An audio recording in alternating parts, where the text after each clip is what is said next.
Club began as a way for Klein to understand this new world he was thrust into better, a path for him to get home. However, they instead have turned into one of the strongest organizations in not just Lord of Mysteries, but fiction itself, where they became a critical piece to Klein even becoming a Sequence Zero god in the end. Every member serves a different role. They each teach Klein a separate aspect about this new world and the universe itself. Like Audrey is a spectator noble who is Klein's girl whenever he needs therapy or knowledge about royal affairs. The Hanged Man is his trusted pirate who helps Klein in the grand line against the Yonko. They have their own pathways and powers too, covering for Klein's weaknesses in this new world. And honestly, about the end, he doesn't have many weaknesses, but like during his journey, he had a lot of weaknesses that they helped with. And by the end of the story, I theorize that the Tarot Club will rule the cosmos together. But none of that would be possible without the Lord of the Mysteries himself, Klein already. Now, we already have an hour-plus video going over his entire story and ascension to godhood, so I'll just go over the basics. He was originally Zomin Grui, a normal dude from China during the pre-epoch era, and was sealed in a cocoon by the celestial worthy to be used as a vessel. He would transmigrate into Klein's body during the 5th epoch and believed this was some alternate dimension. Klein would try to find a way back to his own world. The Tarot Club was established so Klein had access to loads of information in the Beyonder world, but later on it became his lifeline to get everything from potion ingredients to info on other factions. But before I get to the other members, we have to talk about Klein's alt account in the Tarot Club, because no one knows that Klein Moretti is actually Mr. Fool. After his death during the Magos incident at the end of season 1, Klein Moretti is like officially dead.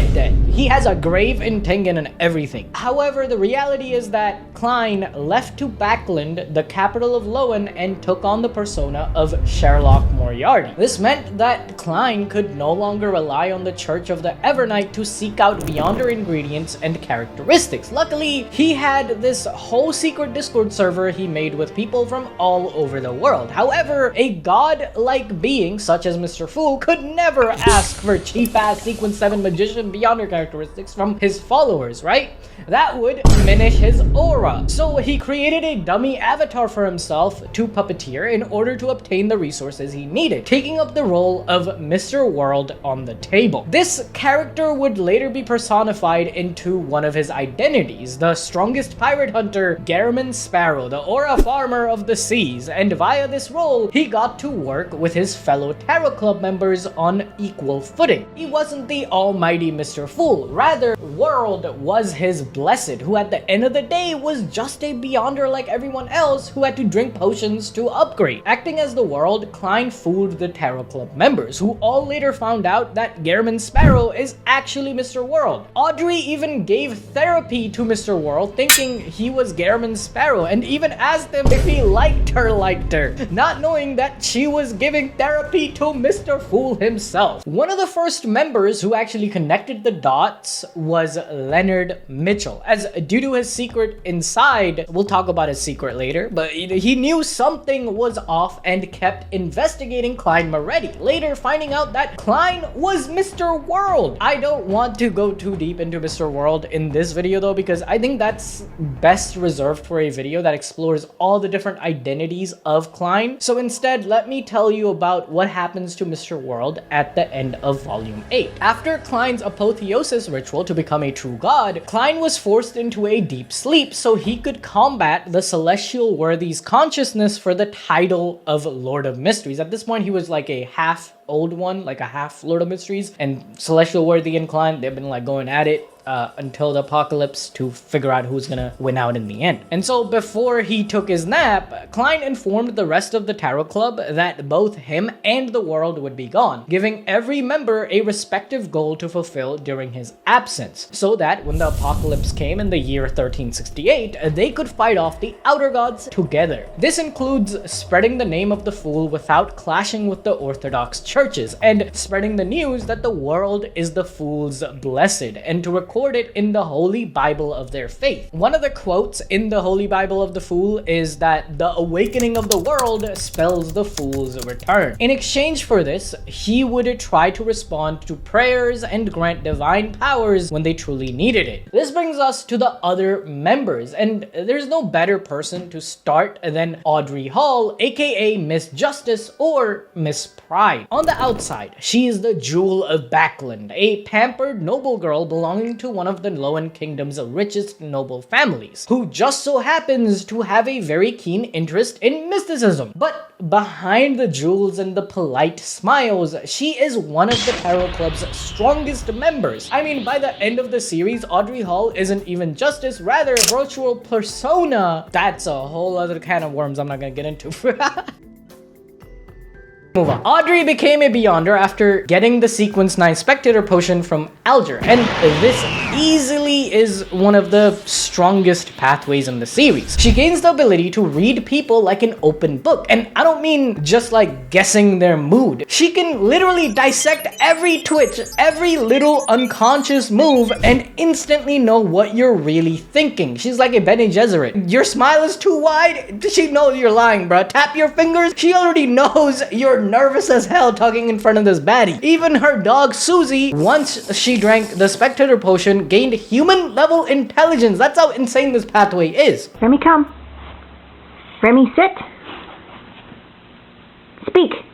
As Audrey advances, she gains the power to skim surface thoughts right out of your head, hypnotize people, and even make your psyche so messed up, you'll end up questioning what's even reality. This later on grows into mass mind control, dream diving, and even the power to reshape a person's personality. But here's the thing, despite all of these terrifying mental domination tricks, Audrey's not some cold manipulator. She's just a girl who believes in equality for everyone. She was the one who brought about the exam for government positions, allowing commoners like Klein's brother to make a proper living. One of her major roles in book 4 is actually helping Dwayne Dante's or Mr. World's charity foundation. She never loses that empathetic side of herself even after entering the upper echelon of the psychology alchemists and becoming Miss Pride, one of the leaders of this organization. I mean, she saved Klein so many times throughout the volumes, and not just due to her like mind powers, but by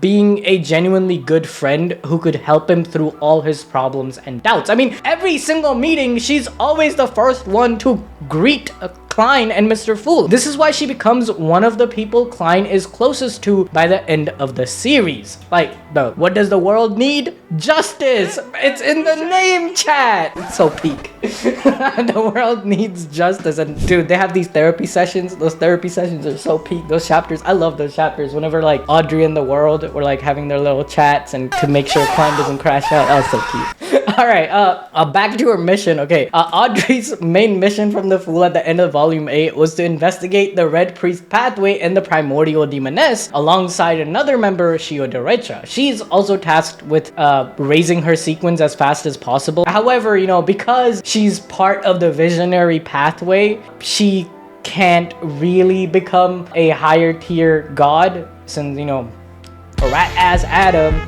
is the visionary true god right now. So, you know, Klein gotta defeat Adam and the true creator who's inside of Adam, and he's also the ancient sun god now, so Audrey can level up. If you want to learn about that, go watch the last video, the all the true gods video. Anyway, moving on. Even though Audrey is super loyal to the Fool, nobody is glazing him like Alger D. Wilson, the hanged man. Okay, I added the D, but you know, he's a pirate. Roselle would agree. But he was born in the same village as Hurricane Admiral Kilangos. He grew up facing discrimination for being mixed blood, his dark blue hair setting him apart. Early on, he was chosen to join the Church of the Lord of Storms choir, but with no singing talent, and I mean like, it's a gag how bad bro is at singing.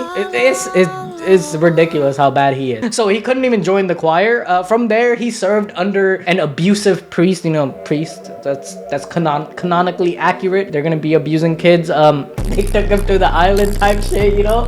So the abusive priest was abusing him at his home island, and it was this harsh upbringing that forged Alger's resilience. After finally becoming a Beyonder, Alger was sent to the Sonia Sea as an intelligence officer for the church. But life as a sailor wasn't really clean, bro. That shit was hard. Okay, and especially because he was like so covert.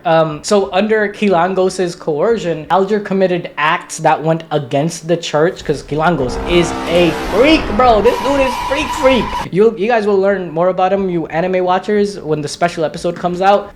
That's gonna show Kilangos. That's gonna be pretty cool. And his turning point really came about when he found the ghost ship known as the Blue Avenger, which is from the Tudor Empire, like all the way in the past, and that ship would later become his personal vessel, a symbol of his command over the seas. As a sailor pathway beyonder, Alger gained powers that made him one with the ocean. He could grow phantom scales for armor, breathe underwater, swim like a fish, and see in total darkness. Later sequences turned him into a storm's chosen, able to summon lightning strikes, whip up hurricanes, command water currents, and even weave siren songs that could daze, terrify, or like stun you if you heard them. He became a true embodiment of the sea's wrath and a demigod on the open waters, known among sailors as a maritime king without the title of pirate emperor. But Alger's role in the Tarot Club wasn't just about his power. He was always one of Klein's most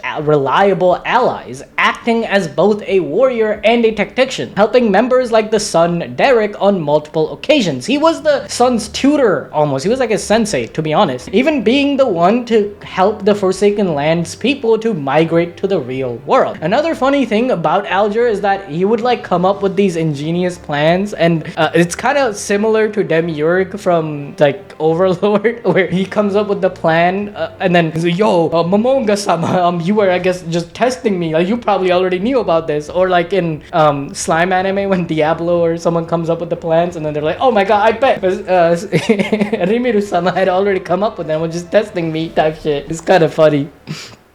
But this was not like a bad thing to Alger, you know, because to him, the Fool was his ticket out of the ordinary, a way to power, as he always wanted to be part of the world's bigger stage among gods and angels. That's why he was even holding the artifact when Klein summoned him into the Grey Fog, and he was so easily willing to follow Klein. Alger would eventually leave the Church of the Storms to join the alias Church of the Fool, the Church of the Sea God, even being granted the Sea God's scepter that Klein obtained from defeating Calvetua. This scepter is like a demigod level artifact, and Klein made Alger the kind of like a true leader of this church from behind the scenes wearing a mask. Bro left his cardinal level position just so he could glaze the Fool every minute of every day. However, Klein doesn't actually reveal Alger's final mission, simply stating that he will know in time. And low-key, Klein, like, he kind of had no plans for Alger. He just told him, you'll know, bro, just you figure it out. I got plans for you, but I can't really tell you right now. The third person to join the Tarot Club was none other than the son himself, Derrick Berg, aka Little Sun. I don't know why like everyone calls him Little Sun, but bro is like over 6 feet tall. He's like Tyler One's height, like 6'5". You know, he's hella tall. Like me. I'm kidding. I'm not that tall, bro. I wish I was that tall. Whatever. Bro. Continuing, Derrick comes from the City of Silver in the Forsaken Land of the Gods, a place cursed so badly that even living there feels like punishment. To make things worse, because of that curse, he had to kill his own parents with his own hands, bro. Yeah, that's the kind of trauma this guy carried around as a kid. Because if a family member doesn't do this, the dead turn into monsters in this place and cause trouble for the entire city. In his lowest moment of despair, Derrick prayed to a god through an old crystal ball his father left behind. Except it wasn't some nameless god that answered, but it was Mr. Fool. And just like that, Derrick found himself pulled into the Grey Fog and into the Tarot Club. Now, Derrick might have started out as a quiet, desperate kid, but he quickly grew into one of the strongest members of the group. At first, he mostly brought knowledge and resources nobody else had access to, like ancient records from the City of Silver about the Second Epoch and the battle between Giant King Armir and Dragon of Imagination Ankelwelt, or rare Beyonder materials harvested from nightmare tier monsters around his home. I mean, the Forsaken Land of the Gods was cut off from the rest of the world, so he was a gateway to insanely rare materials and knowledge. In fact, this is what made him so useful to Klein during the club's early stages. Derrick consumed the Sequence 9 potion of the Sun pathway, and as a bard, Derrick's voice would inspire courage, heal wounds, and drive away fear. Advancing further, he gained the blazing power of the sun itself. Beams of purifying fire, halos that shattered corruption, blessings that could turn despair into unshakable faith. Eventually, he rose to the point where he could unleash holy infernos capable of melting even the strongest abominations, or summon miniature suns that lit up an entire battlefield. As he reached even higher sequences, like over demigod, he carried within the power to literally purify Beyonder characteristics, and this was a massive feat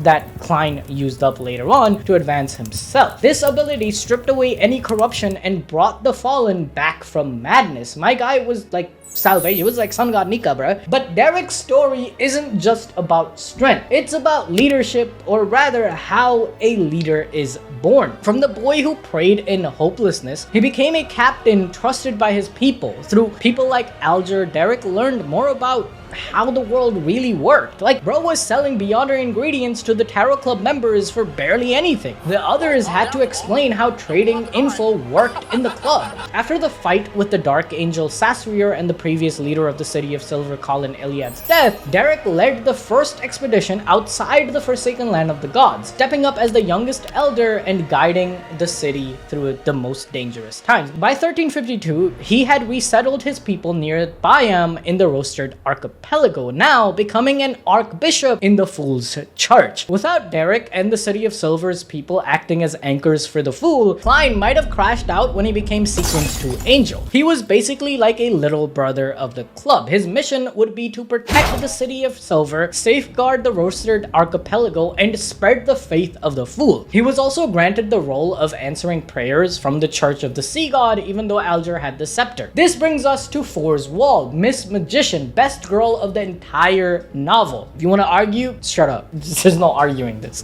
She's a bit of an oddball. I mean, she even writes Garamond Sparrow fan fiction, but I guess this makes sense considering her background as a best-selling author plus a doctor. Her early life was pretty tragic. Her father abandoned her mother died young, and Force basically had to claw her way forward alone. She studied medicine, worked at a clinic, and only stumbled into the Beyonder world because she inherited books, knowledge, and potions from a dying patient. That little twist of fate put her on the door pathway, one of the most bizarre in the entire series. Why? Because at the start, it almost destroyed her. Just like Klein heard ramblings like Hornatius and Flagrea, Force suffered the whispers of Mr. Door, a king of angels belonging to the Abraham family from the 4th epoch. She reached out for help from anyone, and that person just happened to be Mr. Fool. That prayer is what brought her into the Tarot Club. Okay, it wasn't by coincidence though, because Audrey left a note of the Fool's prayer at a function for Shio and Force to find who were Audrey's friends even before the Tarot Club, and Loki, it takes a while to even make the connection that sweet little Audrey is actually Miss Justice in the Tarot Club. It is peak, bruh. They were like testing Force and Shio whether they would be like fit to join the Tarot Club at that point, Loki. Either way, Force's abilities start off as quirky escape tricks, phasing through walls, unlocking doors, pulling off illusions, even creating fog or bursts of sound to slip away. But as she advances, those parlor tricks evolve into something terrifying. She becomes an astrologer who can predict the future through stars and crystal balls, a scribe who can record and reuse the powers of other Beyonders, and eventually a traveler who can teleport across vast distances, instant transmissioning around enemies mid-battle and snatching objects out of thin air with invisible force. By the time she reaches Sequence 4 Secret Sorcerer, she can exile people into pocket dimensions and create concealed space and even weaponize her own mythical creature form, swarms of starborn worms that embody endless doors of her pathway, like gank you basically. But what makes Force so compelling isn't just the magic, it's how she grows into it. She starts as someone who constantly wants to run away, always talking about how she just wanted to be a lazy ass bum that traveled across the world eating good food. But Through her friendship with Derecha and guidance from her mentor Dorian Gray Abraham, she learns to stand her ground. Her final mission is to protect the Abraham family from the cosmos or outer gods, research the history of the Fourth Epoch and Mr. Door's condition, and to also write biographies about the world's identities like Garamond Sparrow, Dwayne Dante's, and maybe even Klein were ready. Klein even commissions her to write stories about him, acting as a Bizarro sorcerer at Sequence 4, so those stories help digest his potions even faster. Our next member is Admiral of Stars Catleya, aka Madam Hermit. She rules the seas as one of the pirate admirals and later becomes an Emperor of the Sea, or the Pirate King. Captain of the Future and the Star Pirates, she has a bounty of over 45,000 pounds. Okay, that's like 4.5 billion berries in One Piece money. Don't worry, I'm not gaslighting you into thinking like this is a One Piece script. Speaking of the Gunner Emperor, she was pretty much raised by his daughter Bernadette Dove, aka Sequence 3 Queen Mystic herself. She was her captain, her teacher, her kind of like a mother. When she was cast out, Catleya sailed into dangerous waters and started hearing the hidden sage's ramblings, since she was learning a lot of knowledge into the Beyonder world and the past. She almost lost control, but was pulled into the gray fog by Klein at the last moment. As a Sequence 3 of the Hermit pathway, Catleya can see and hear hidden existences easily, extract powers from mythical knowledge, and foresee the woven fate. She has become information themselves. She can modify their body, bring power to knowledge, and instill knowledge upon the minds of others. However, Catleya has powers that nobody else in the Tarot Club has, not even the Fool. She's gifted with the Eye of Mystery Prying, meaning she can pierce illusions and truths hidden from most. Through it, though, it nearly consumed her before she reached demigodhood. On top of that, she wields fairy tale magic. These are spells drawn from Roselle's fantastical stories, but made deadly from summoning a sphere of Longnius that locks onto enemies and shields herself with the Emperor's new clothes, or bending the battlefield with Jack and the Beanstalk. Yeah, when I said like fairy tale magic, I like meant like our world's fairy tales, okay? Roselle Gunnar Gustav is the biggest plagiarist of all time. Bro told the entire world he wrote Romeo and Juliet, okay, chat? This dude was crazy. When Catleya joined the Tarot Club, Alger was shit himself because he was a lower tier pirate than an Admiral of the Seas. So he thought the Fool was gonna kick him out since he was gonna be barely of any use. Catleya was entrusted with investigating the hidden sage, potentially even finding out its present state, and also to watch over the subordinates of the Earth and Moon pathways. See, speaking of Moon, let's talk about Mr. Emlyn White, okay? He is Sherlock Moriarty's BFF. 8th grader syndrome himself. Klein called him that. Okay, I'm not calling him that. Klein called him that. He is the only member of the Tarot Club that's not human, as he's a member of the Sanguine race. And what are Sanguines? Vampires. They're just vampires who can like walk in the sun. They get weakened by the sun, but like also low-key, like Emlyn, out of the big three, Emlyn would love Bleach. All right, that's just the vibe I get. He would be a Bleach fan. He'd be watching like aura farming edits on Reels. All right, Emlyn's journey began almost by accident, as he was born into the respectable white family with a father known as a kind physician. Emlyn grew up under the surface truth of their sanguine heritage, feeding quietly off blood collected from treatments, and he was so into the sanguine heritage, bro. He was mad at the son Derrick because Derrick like actually spoke the real truth about the Sanguine race and like what they were doing in the second and the third epoch, and then Emlyn was like, nah, that's not the history I learned, I know better, bitch. And they would like have little scuffles and battles, like debates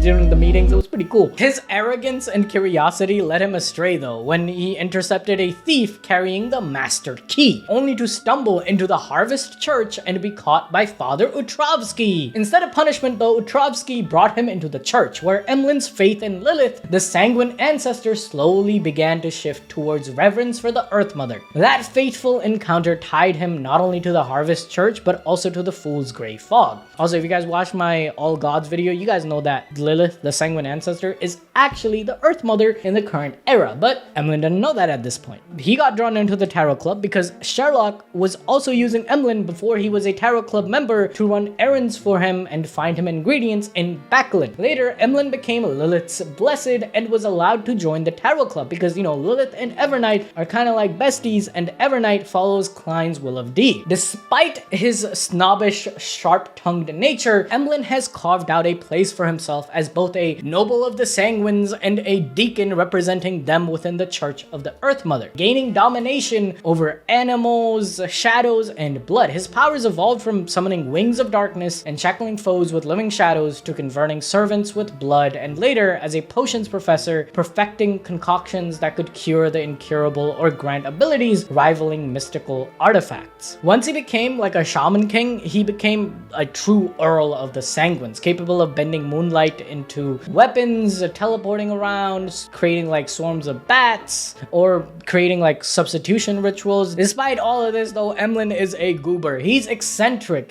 He fancies himself cultured despite having a tendency to lose all his money and collect dolls. Bro, I had to like, there's a moment, yeah, he had like I think 10,000 pounds and he needed to buy stuff that would allow him to advance, because Sanguines, they advance a different way where after like a Sanguine dies, their Beyonder characteristic is left behind, and then eat that Beyonder characteristic and then you evolve basically and like you become higher tier. And Emlyn, this dude, had to like figure out a way around his budget where he didn't have to sell his doll. Yeah, he's like an anime figurine collector basically. This dude's a complete troll, man. Despite all that though, he's still a full-fledged member of the Tarot Club, and so at the end of the series, he's tasked with gathering blessings, farming aura. Yes, Sign wants him to find all the auras and items from the primordial moon. And he also founds a pharmaceutical company to research medicine as a way to spread the fool's good name. Now, I've already covered Force, so it's time to talk about her girlfriend, Derecha, the Judgement. Okay, so they never say these two are dating, but come on, bruh. If you read the novels, pretty obvious. You know type shit. Shio is Force's roommate and best friend, and she was originally Shio Derrick, the daughter of a commander of the Leon Royal Guard. Bro, what am I reading?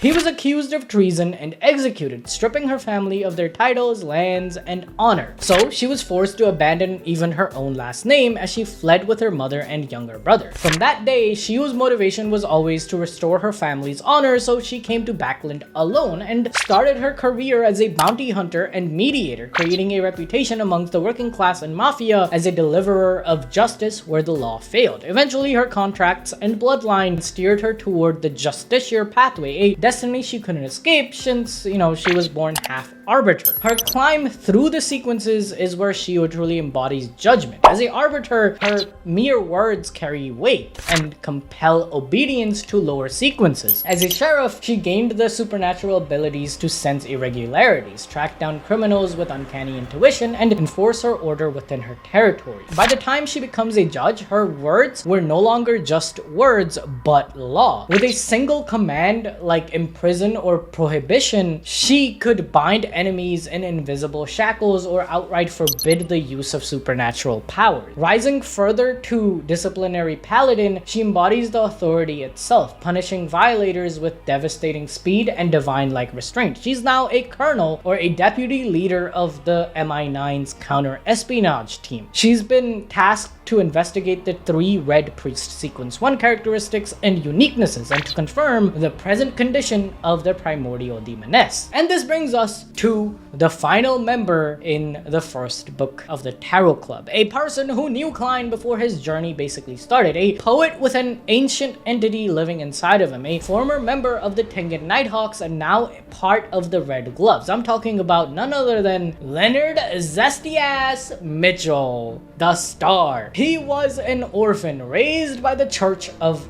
the Evernight Goddess, eventually joining the Tengen City Nighthawks and becoming a Beyonder. There, Leonard fought on the front lines against the supernatural, and during one of these cases, he encountered the error pathway parasite Palez Zorast, an angel of the fallen Zorast family. Their strange coexistence would become a defining feature of Leonard's life, giving him both guidance and temptation, and ultimately introducing him to the acting method. When Dunn and Klein died, died, Leonard was filled with grief and newfound determination. He wanted to pursue ensanguine and exact revenge, so he joined the Red Gloves and eventually killed the man alongside Klein at the end of Volume 4, which marked them forever as partners and friends. After this, Leonard remained in Backland, carrying forward the work of the goddess's will as part of the church. After the World War, he rose to the rank of a high-ranking deacon in the Backland diocese. Leonard's progression through the Sleepless Pathway gave him an arsenal of powers like Midnight Poet, where his verses could soothe, pacify, or terrify,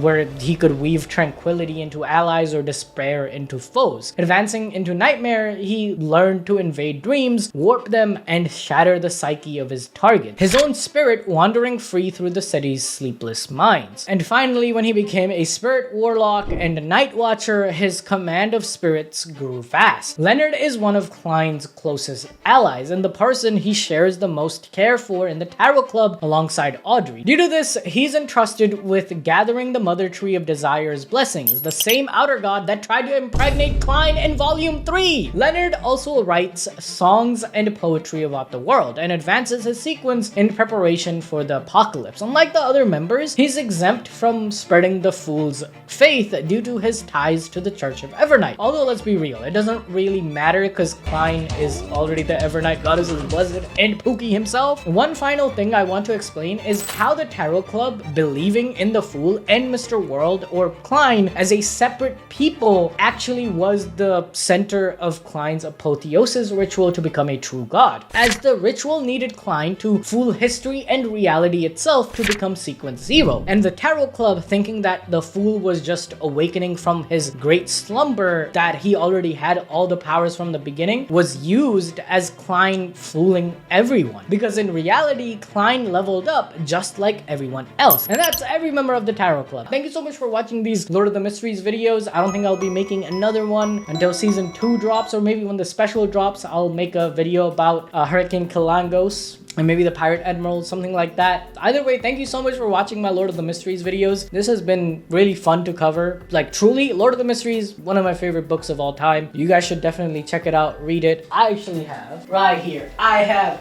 the volume 1 right here. I got this so this is like volume 1 part 1. I think it goes till like the clown fight in chapter 74. So it's pretty good. Really good, actually. I love this book, bro. Peak shit. Anyway, thank you for watching. I'll see you guys next time. Bye bye.